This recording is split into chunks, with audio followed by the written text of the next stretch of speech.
One of the biggest ones, of course, is cholesterol.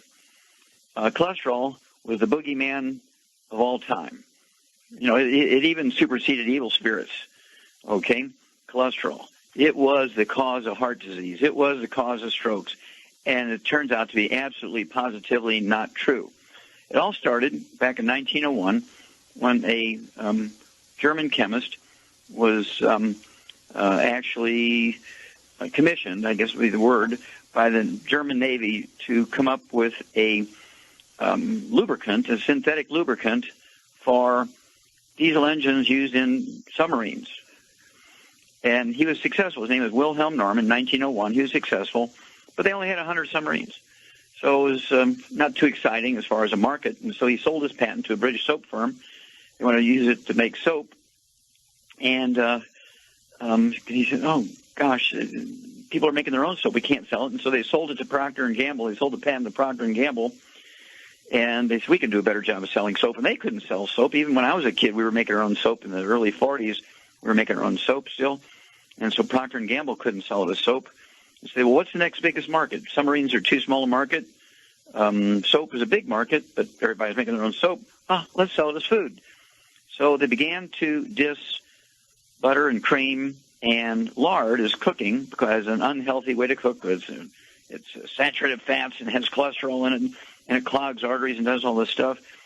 And the American Heart Association was commissioned by Procter & Gamble, who owned the patent for Crisco, which was the name of this lubricant for diesel engines for Nazi submarines, Crisco. And they sold it as a healthier way to cook than cream, butter, and lard, which people have been using for centuries. Well, following their lead, saying that that's correct, we wound up with Alzheimer's disease, low T, erectile dysfunction, adrenal exhaustion, severe menopausal symptoms, many other problems, all because of lowering cholesterol in our diet, using egg beaters instead of eggs, boneless, skinless chicken breasts instead of chicken skin.